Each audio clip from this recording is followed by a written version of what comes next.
Hello students, this is the video presentation that goes along with Lesson 1. And you should have a copy of your Lesson 1 learning objectives in front of you as you're reviewing this material. It'll help you study. For example, the first objective is demonstrate an understanding of engineering mechanics as it applies to statics. When you look at this slide here, it shows us where the study of statics fits within the field of mechanics. So here's your general field of mechanics here, which is divided into two types, which would be fluid and solid mechanics. And then within the field of solid mechanics, that's where you're going to find statics, which is the subject of this course that we're studying, and dynamics. Okay, so you should have your objective sheet in front of you as you're going through this. Now, we have everyday applications of statics in our lives, and these are just some examples that your textbooks tries to give you. As it is, and you're going to be studying mechanics in school, and you're probably going to be working with it when you're out in your job, so we need to know about statics and strengths of materials. It makes us good design engineers or whatever you decide to be. Okay, now let me talk a little bit about types of triangles. You have right triangles. That's where you have a 90-degree corner on one side. You have oblique triangles, and then this one here is an oblique triangle that has one obtuse angle. So these are the types of triangles. Now, why do we talk about triangles? Well,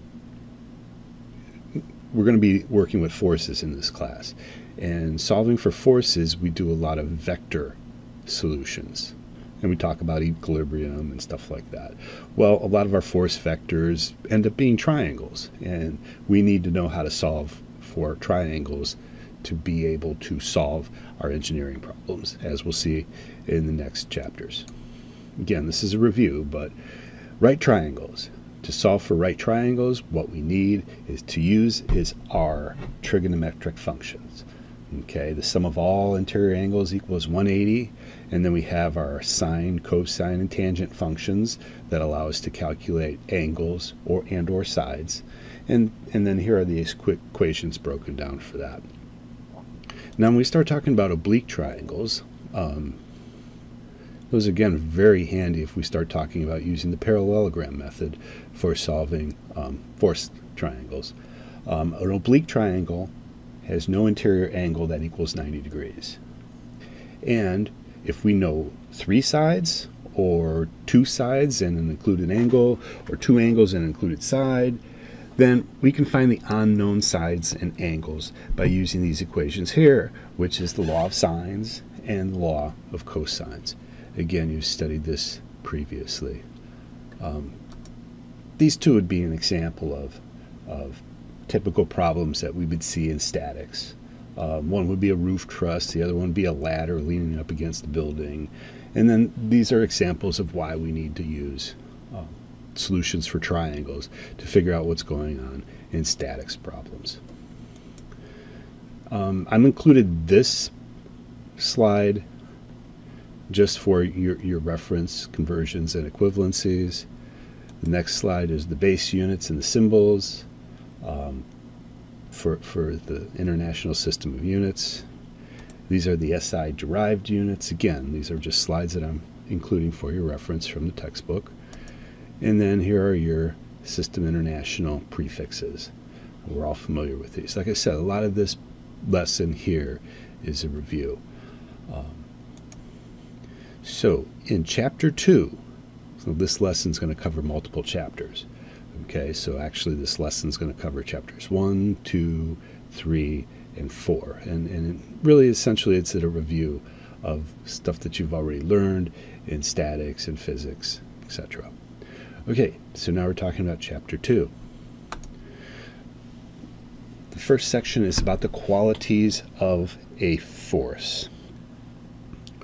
This would be Objective 4 on your objective sheet, which says define and describe the 4 qualities of a force. So, a force is a vector quantity. It has a magnitude, which is the size or the amount of force, and it has units too. So that would be in pounds or pounds for the U.S. customary units, or newtons for the international units. The force also has a direction. This is the path of the line along which the force acts. Okay, now we have the direction. We also need what we call the sense. Now, in which direction, in which sense does it act in that direction? It will say that refers to the way the force acts along its line of action. So the direction is the line of action. The sense is which direction in the line of action.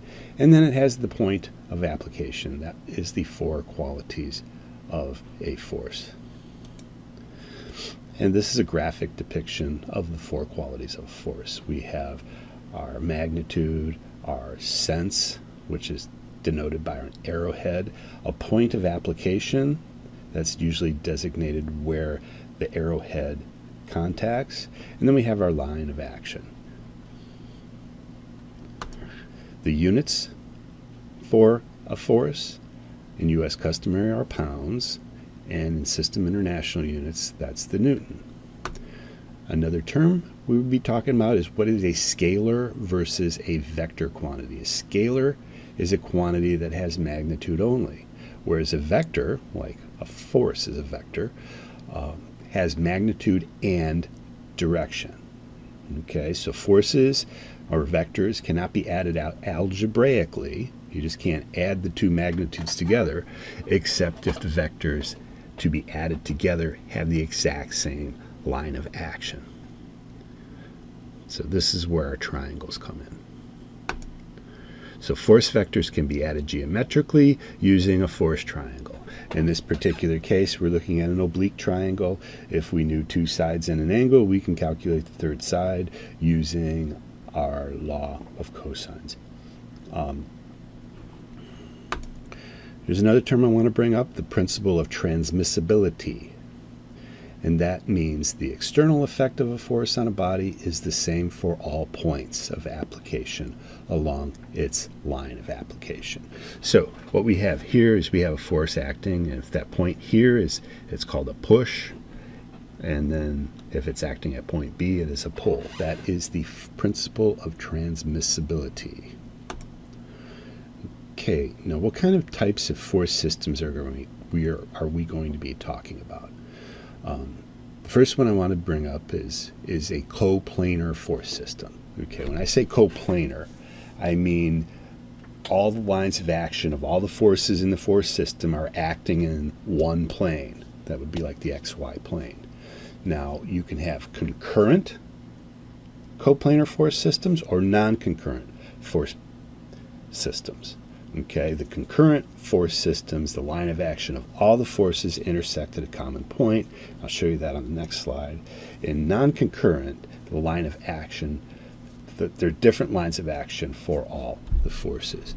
Whereas in a parallel coplanar force system, that's more associated with beams. And we're not really going to talk about beams in this first lesson because we're going to hit that really hard in the next lessons.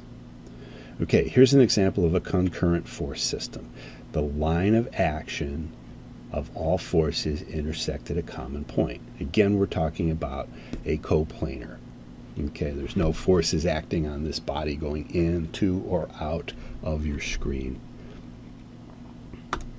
Now, here's an example of a non-concurrent force system, a coplanar non-concurrent force system. So the line of action of all the forces do not intersect at a common point. This is a little bit different.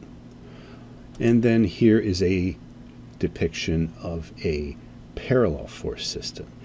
Like I said before, this is associated with beams, and we're going to hit this pretty hard in lessons 4, 5, and 6, so I'm going to skip over it pretty good right now. And then what we do is we use what we learned about triangles to calculate resultants of forces. And that'll be the subject of the example problems we'll talk about later. And I'm going to end this lesson, video lesson right here, just to keep it within time.